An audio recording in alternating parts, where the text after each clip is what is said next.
Il a bâti un empire depuis un garage à Compton. Il a transformé la survie de rue en histoire du hip-hop. Eazy-E n'était pas seulement un rappeur, il était un mouvement. Mais aussi vite qu'il est monté, tout s'est effondré. En quelques semaines à peine, tout a changé. Une visite à l'hôpital, un diagnostic soudain, et puis le silence. Pourquoi est-il tombé si vite? Pourquoi certains de ses proches ont-ils dit que quelque chose ne semblait pas normal? Et pourquoi, des décennies plus tard, chuchote-t-on encore qu'Eazy n'est pas simplement mort, mais qu'on l'a fait disparaître? Voici l'histoire d'une ascension, d'un effondrement et d'une tragédie qui hante toujours le hip-hop. Il vendait de la drogue dès l'enfance. Grandir à Compton, en Californie, dans les années 1960 et 1970, n'était pas simplement difficile. C'était une épreuve qui endurcissait ou détruisait quiconque la traversait. Pour Eric Lynn Wright, plus connu sous le nom d'Eazy-E, cet environnement n'était pas seulement un foyer. C'était une question de survie. Né en 1964, l'enfance d'Eazy-E s'est déroulée à une époque de transformations sociales et économiques profondes à Compton, une ville dont l'histoire reflète celle des ghettos américains pendant et après l'ère des droits civiques. Le père d'Eazy-E travaillait à la poste. Sa mère était administratrice dans une école primaire locale. C'étaient des gens respectables et travailleurs, mais cela ne suffisait pas. Le foyer était en difficulté financière. Et Eric a très vite compris que l'honnêteté ne remplissait pas le frigo dans un quartier comme le leur. Avec un taux de criminalité en hausse, des écoles sous-financées et une police plus crainte que respectée, Compton, dans les années 70, était un endroit explosif pour n'importe quel enfant, surtout pour ceux qui tentaient de survivre. À l'adolescence, Compton était devenu un champ de bataille. Des gangs comme les Crips et les Bloods affirmaient leur territoire. La drogue inondait les centres urbains aux États-Unis, et Compton n'échappait pas à la règle. Le monde d'Eazy rétrécissait. Ses options s'amenuisaient. À un moment donné, il a abandonné le lycée en classe de seconde et s'est tourné vers la rue. Comme l'a plus tard écrit Jerry Heller, futur manager de NWA dans Ruthless, personne ne survivait dans la rue sans masque de protection, personne ne survivait à nu. Il fallait jouer un rôle. Être caïd, dragueur, sportif, gangsta ou dealer. Sinon, il ne restait qu'un seul rôle, victime. Eazy a choisi celui de dealer. Sous la tutelle de son cousin Horace Butler, le jeune Eric a été initié au trafic de drogue. Horace lui a enseigné les règles du jeu, la logistique, les dangers, le code de la rue. Eazy n'était encore qu'un adolescent, mais déjà plongé dans un monde qui exigeait une dureté bien au-delà de son âge. Ses poings emportèrent les traces, ils étaient foutus, se souvenait le musicien et ami Mazik. Ils étaient cabossés, il avait des cicatrices. Avec le temps, Eric s'est forgé une réputation. Petit par la taille, mais craint dans la rue, il portait son rôle comme une armure. D'après Heller, le rôle de caïd était largement compris dans la rue. Il offrait un certain niveau de protection. De même, être dealer conférait certains privilèges et un respect particulier. Peu importait qu'il fasse circuler de grandes quantités ou non, son image, sa ténacité et son instinct de survie étaient authentiques. Mais la tragédie l'a frappé de plein fouet. Un soir, Eric et Horace faisaient une course de routine liée à la drogue quand Horace a remis un sac d'argent à Eazy en lui demandant de le garder. Quelques heures plus tard, Horace était mort, criblé de 7 balles tirées par un passager. Cela a brisé Eric. Lui et moi, on était ensemble tous les jours, a-t-il raconté. Ce soir-là, je suis parti faire une course avec ma mère, donc je n'étais pas là. Je me dis que si j'y avais été, je serais probablement mort avec lui. Le traumatisme de la perte de Horace n'a pas immédiatement éloigné Eric du trafic. Au contraire, cela l'a plongé encore plus profondément. Il a repris la petite opération que Horace avait laissée et a commencé à gagner vraiment de l'argent. Certaines estimations suggèrent qu'il gagnait jusqu'à 250 000 $ dès ses 20 ans. Mais le danger restait omniprésent. Il y avait toujours des menaces sur la vie d'Eric, a déclaré son ami Biga. La mort n'était jamais bien loin. le trafiquant devenu légende. Eazy savait que cette vie ne pouvait pas durer. La violence qui avait tué son cousin et le menaçait chaque jour commençait à ronger son ambition de survie. Il lui fallait une issue. Et cet échappatoire, ce fut la musique. Avec l'argent qu'il avait gagné grâce au trafic de drogue, Eazy commença à investir en lui-même. Au milieu des années 1980, il se mit à enregistrer des morceaux dans le garage de ses parents. Ce n'était pas un passe-temps, c'était sa chance de construire quelque chose de réel. En 1986, il fonda Ruthless Records avec le manager musical Jerry Heller. Heller investit 250 000 $ et obtint 20% des parts, tandis que Wright conserva le contrôle créatif et financier. Ce n'était pas qu'un simple contrat commercial, c'était une déclaration. Eazy n'entrait pas dans l'industrie musicale pour demander la permission. Il défonçait la porte. C'est également en 1986 que Wright, désormais connu sous le nom de Eazy-E, fit la rencontre de deux rappeurs prometteurs, Andre Young, Dr. Dre, et O'Shea Jackson, Ice Cube. Lorsqu'un groupe refusa un morceau qu'ils avaient écrit, Eazy-E décida de l'interpréter lui-même. Ce morceau, c'était Boys in the Hood. Avec ce seul titre, la voix brute et le style sans concession d'Eazy mirent le feu. Dr. Dre, Ice Cube, Eazy-E et plus tard MC Ren et DJ Yella formèrent ensemble le groupe NWA, acronyme de Niggas with Attitudes.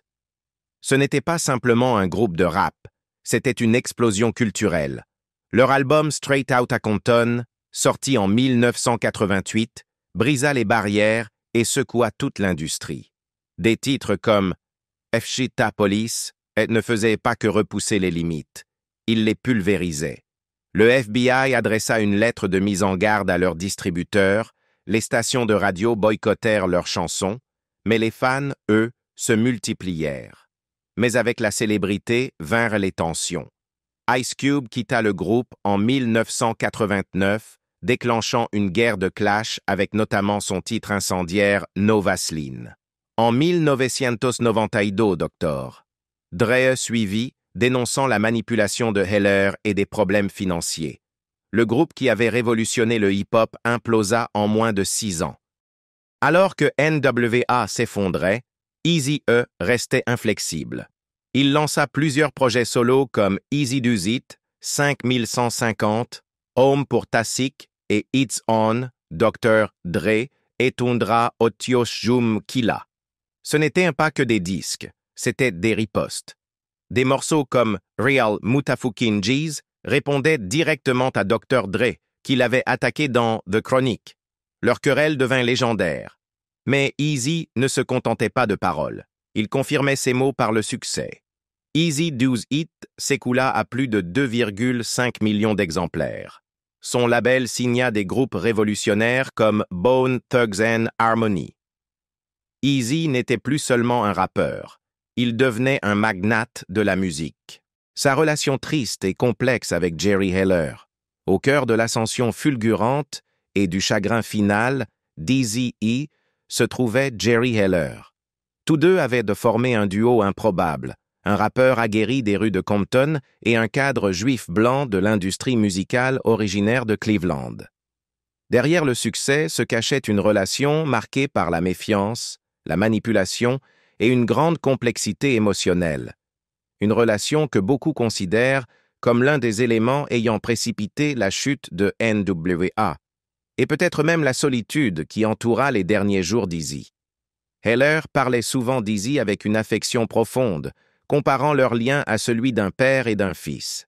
« C'était notre relation », déclara-t-il un jour. « C'était vraiment père-fils. » Et parfois, cela y ressemblait.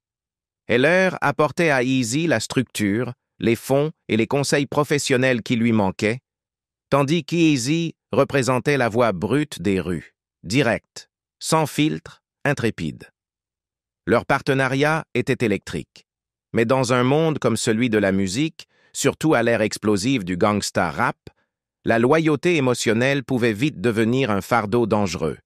Dès le départ, des rumeurs ont circulé sur les véritables intentions de Heller, Ice Cube a quitté le groupe à cause de différends liés aux royalties.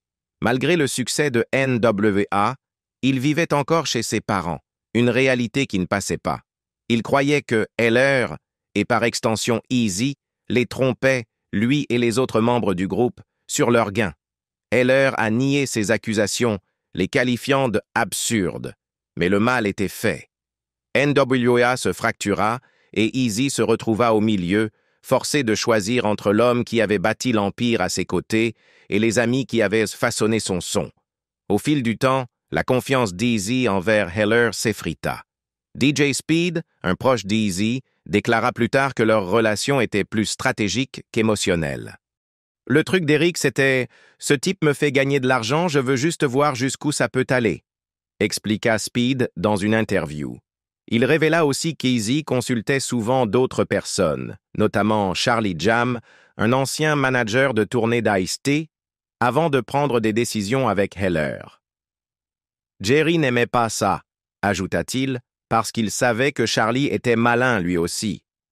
Selon Speed, Heller n'était pas le marionnettiste omniscient qu'il prétendait être dans ses mémoires, juste un homme d'affaires avisé qui s'était trouvé au bon endroit au bon moment. Malgré les tensions croissantes, Eazy continua à travailler avec Heller. Ruthless Records restait un label puissant, et la carrière solo d'Eazy prospérait. Mais en coulisses, l'atmosphère était pesante, saturée de méfiance. Plus le succès grandissait, plus les fissures devenaient visibles. Anciens membres du groupe, professionnels de l'industrie et même les amis les plus proches d'Eazy commencèrent à remettre en question l'éthique de Heller. Et Eazy, un homme dont l'image reposait sur la loyauté et la ténacité, peinait à digérer ce qu'il percevait comme une trahison venant de son propre camp. La situation atteignit son paroxysme au début des années 1990. Après le départ de Dr. Dre de NWA et son alliance avec Suge Knight pour fonder Death Row Records, les tensions entre Eazy et ses anciens coéquipiers explosèrent. Eazy accusa Knight et ses associés de recourir à l'intimidation, allant jusqu'à affirmer que Knight lui avait remis un papier avec l'adresse de sa mère pour le menacer. Se sentant acculé et menacé, Eazy envisagea des mesures extrêmes. Selon Heller, Eazy lui aurait confié vouloir tuer Suge Knight. Heller affirme l'avoir dissuadé, une décision qu'il a plus tard regrettée. Au fil des événements, la relation entre Eazy et Heller se désintégra complètement. La confiance avait disparu. Entouré de procès, de trahisons et de paranoïa, Eazy finit par rompre tout lien avec celui qu'il considérait autrefois comme une figure paternelle. D'après les mémoires de Heller, Ruthless, Eazy l'aurait exclu de ses affaires et de sa vie personnelle peu avant sa mort. Lorsqu'Eazy fut hospitalisé en 1995 après avoir été diagnostiqué séropositif, Heller déclara qu'on lui avait interdit de lui rendre visite. Il ne fut même pas autorisé à voir le corps à la morgue. Il assista malgré tout aux funérailles, l'un des deux seuls associés de NWA présents. « Je pense encore à lui tous les jours », déclara-t-il à Rolling Stone. « C'était comme mon fils. C'était le meilleur. » Mais pour beaucoup, ces paroles sonnaient creux. Ceux qui étaient les plus proches d'Eazy racontent une autre histoire, celle d'un homme d'affaires qui aurait exploité la loyauté d'Eazy à son profit. DJ Speed fut catégorique. « Jerry essaiera toujours de se faire passer pour le grand homme, dit-il. Tu as aidé ce talent à atteindre un autre niveau, c'est vrai. Mais tu n'as pas donné leur talent à Dre, ni la plume de reine. Tu étais juste un type qui en savait plus qu'eux à l'époque, mais c'est eux qui avaient le talent. » La tension entre l'héritage et la vérité persiste bien après la mort d'Eazy. Dans ses mémoires, Heller se dépeint sous un jour favorable, tandis que des films comme Straight Outta Compton en donnent une image plus critique. Heller tenta même de poursuivre en justice les producteurs du film pour diffamation, arguant qu'ils avaient déformé son rôle dans l'histoire de NWA. Il perdit son procès. Pendant ce temps, celui qui avait été au centre de tout, Eazy-E, n'était plus là pour raconter sa version de l'histoire. Il fut diagnostiqué séropositif. En février 1995, Eazy-E ne se sentait plus lui-même. Le rappeur souffrait d'une toux persistante et violente qui ne disparaissait pas. Au départ, il pensait qu'il s'agissait d'asthme, une affection qu'il avait déjà connue. Mais cette fois-ci, c'était différent. Ses proches, y compris ceux liés à l'héritage de NWA, commencèrent à remarquer le déclin de sa santé. Quelque chose n'allait pas. Lorsqu'Eazy finit par consulter un médecin, il fut admis au Cedars-Sinai Medical Center de Los Angeles. Le diagnostic tomba comme un coup de massue. Il avait le sida, pas seulement le VIH, mais le stade final de la maladie. L'infection était si avancée qu'il fut immédiatement transféré en soins intensifs. Il ne quitterait plus jamais l'hôpital. Selon DJ Yella, Eazy garda son diagnostic secret au début. « Il ne voulait simplement pas que je le sache », déclara Yella dans une interview à Forbes. « Je ne sais pas s'il avait honte ou quoi. Il parlait normalement jusqu'au jour où il a subi une opération. Après ça, ils l'ont plongé dans un coma artificiel. » Quand ses amis et sa famille comprirent à quel point il était malade, Eazy avait déjà perdu beaucoup de poids et déclinait rapidement. Malgré la gravité de sa maladie, Eazy tenta de garder les apparences. Il continuait à parler au téléphone, à tenir des conversations, même si son état empirait. Mais ceux qui le connaissaient savaient que quelque chose clochait. Dans une interview émotive accordée à Big Boy TV, Dr. Dre se souvint de sa dernière visite à Eazy à l'hôpital. « Il ne savait même pas que j'étais dans la pièce », confia-t-il. « Il était sous respirateur artificiel, alors je me suis penché et je lui ai chuchoté quelques mots à l'oreille. » Dans l'une de ses dernières interviews, menée par sa publiciste Phyllis Pollack, Eazy peinait à parler à cause de sa toux incessante. Il se détériorait à vue d'œil. Il épousa sa compagne de longue date, Tomika Woods, enceinte de leur deuxième enfant, à l'hôpital même, dans l'ombre de sa maladie. Le 16 mars 1995, Eazy-E rendit son diagnostic public à travers une déclaration lue par son avocat, Ron Sweeney, lors d'une conférence de presse. Tomika se tenait à ses côtés, en larmes, serrant la main de membres de la famille. Dans ce communiqué, Eazy s'adressa directement à ses fans. « Je ne suis pas religieux, mais que ce soit bien ou mal, c'est moi. Je ne dis pas cela pour m'assurer une fin douce, peu importe où je vais. Je le dis parce que je pense que des milliers et des milliers de jeunes fans doivent apprendre ce qu'est vraiment le sida. » Ce fut un choc, tant pour l'industrie musicale que pour le public. Eazy-E n'était pas un artiste comme les autres. Il était le parrain du gangsta rap, une figure rebelle et lucide, qui avait vécu à fond, sans jamais s'excuser. Désormais, il devenait l'un des premiers grands artistes du hip-hop à admettre publiquement être atteint du sida, une maladie encore extrêmement stigmatisée et incomprise à l'époque. La déclaration d'Eazy contenait aussi des vérités douloureuses. Avant Tomika, j'ai eu d'autres femmes. J'ai 7 enfants avec 6 mères différentes. Peut-être que le succès m'a trop gâté, avoua-t-il. Il ignorait comment il avait contracté le virus, mais les implications étaient claires, sa vie faite de gloire, d'excès et de promiscuité sexuelle l'avait rattrapé. À l'annonce publique de son diagnostic, les messages de soutien affluèrent. Snoop Dogg appela une station de radio pour exprimer ses prières. D'autres artistes partagèrent leur tristesse, leur choc, parfois leurs regrets. Pour toute une génération bercée par les hymnes agressifs d'Eazy, son déclin soudain fut plus qu'un drame. Ce fut un électrochoc. Dans les semaines qui suivirent, les spéculations commencèrent à fuser. Certains trouvaient que sa dégradation avait été trop rapide pour être naturelle. Sa fille, Abby, lança plus tard une série documentaire intitulée « The Mysterious Death of Eazy-E », remettant en question la version officielle. Des rumeurs circulèrent. Aurait-on injecté le virus à Eazy? Avait-il été assassiné?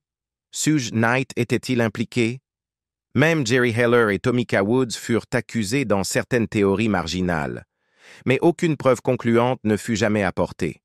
Le docteur Wilbert Jordan, médecin de Los Angeles spécialisé dans le sida, déclara publiquement que 2 anciennes partenaires sexuelles d'Eazy-E faisaient partie de ses patientes et qu'elles affirmaient avoir contracté le VIH par le rappeur.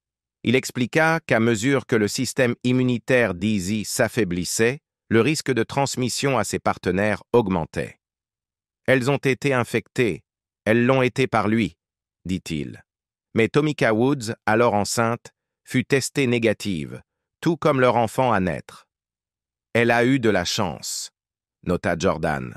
« Elle a été suffisamment exposée pour que ça soit possible. » Tomika avait rencontré Eazy en 1991, et bien que leur relation ait été complexe, elle était réelle. Leur mariage, célébré 12 jours avant sa mort, n'était pas une manœuvre médiatique, mais un acte d'amour désespéré face à la fin. Leur plus jeune enfant naquit 6 mois après le décès d'Eazy, au cœur de la mort tragique et des théories persistantes. Le 26 mars 1995, Eric Eazy-E Wright est décédé à seulement 31 ans, des suites d'une pneumonie causée par le sida. L'annonce a bouleversé ses fans et l'industrie musicale tout entière. Mais alors que le public pleurait sa disparition, une vague de suspicion commença à émerger. Comment quelqu'un d'apparence si saine avait-il pu succomber au sida aussi rapidement? Des théories du complot se mirent à circuler. Certains pensaient que Eazy avait été intentionnellement infecté. L'un des moments les plus troublants eut lieu en 2003, lorsque Suge Knight apparut dans Jimmy Kimmel Live et décrivit, sur le ton de la plaisanterie, une méthode de meurtre consistant à injecter à quelqu'un du sang contaminé par le VIH. « Le truc à la Eazy-U », lança-t-il avec un sourire en coin. L'allusion ne passa pas inaperçue, surtout compte tenu du passé violent de Knight et de sa rivalité bien connue avec Eazy-E. Même certains membres de sa famille exprimèrent des doutes. Sa fille Abby déclara publiquement « Je n'ai jamais cru que mon père était mort du sida au stade terminal. » Son fils Young Eazy alla encore plus loin. Dans plusieurs publications sur les réseaux sociaux, il affirma que son père avait été assassiné, pointant directement Suge Knight du doigt. « Sa mort n'a jamais eu de sens », écrivit-il. « Il pense qu'on est aveugle à la vérité. » D'autres détails étranges ont nourri la controverse. Eazy avait épousé Tomika Woods seulement 12 jours avant sa mort, alors qu'il était fortement sédaté. Un ancien employé de Ruthless Records, Mike Klein, intenta un procès affirmant que ce mariage avait été forcé et qu'il était, selon lui, l'héritier légitime du label. Quelques semaines après la mort d'Eazy, une bataille judiciaire éclata autour de sa succession, estimée à environ 30 millions de dollars. Les procédures légales s'étalèrent sur plusieurs années. Jerry Heller avoua plus tard regretter de ne pas avoir laissé Eazy tuer Suge Knight. « J'aurais dû le laisser faire », dit-il. Ruthless existerait probablement encore. Dre et Ice Cube seraient peut-être restés. Au moment de son diagnostic, Eazy tenta de reprendre le contrôle du récit. Par l'intermédiaire de son avocat Ron Sweeney, il publia une déclaration. « J'ai compris cette semaine que cette chose est réelle et qu'elle ne fait pas de discrimination. Elle touche tout le monde. » Il reconnut son mode de vie promiscu et demanda à ses fans de prendre le sida au sérieux. Mais ce ne fut pas la fin de l'histoire. Au fil des années, d'autres théories émergèrent. Le rappeur Frost affirma qu'Eazy avait été infecté par des aiguilles d'acupuncture contaminées. En 2011, un document non scellé du FBI suggérait qu'Eazy-U avait été ciblé par la Jewish Defense League dans une tentative d'extorsion. Même la communauté rap amplifia les soupçons.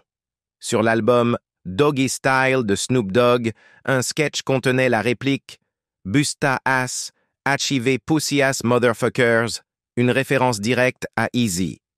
L'album Lethal Injection d'Ice Cube, sorti à peu près à la même époque, suscita également des interrogations. Des années plus tard, lors d'un podcast, Ice Cube fut interrogé sur ses théories. Lorsqu'on lui demanda s'il croyait que Suge Knight aurait pu organiser la mort d'Eazy, il répondit « Je ne mets rien hors de portée de personne ». Le débat entra même dans le domaine médical.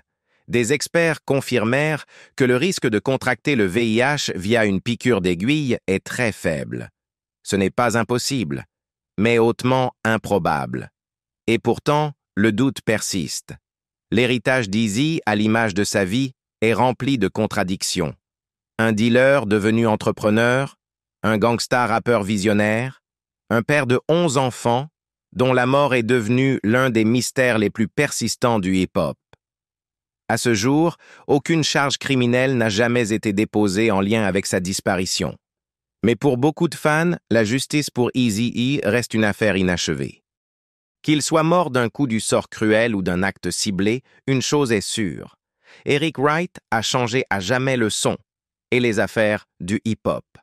Et sa mort, plus de 2 décennies plus tard, continue de hanter la culture qu'il a contribué à bâtir. L'histoire d'Eazy-E n'a jamais été juste une question de musique. C'était une question de survie, de pouvoir et du prix à payer pour les deux. Des décennies plus tard, une question demeure. Est-il vraiment mort de cause naturelle? Ou y avait-il quelque chose de plus sombre derrière sa chute brutale? Partagez vos théories dans les commentaires. On veut savoir ce que vous en pensez. Et si cette histoire vous a autant marqué et bouleversé que nous, likez, partagez et abonnez-vous pour découvrir d'autres légendes oubliées et vérités cachées du monde de la musique.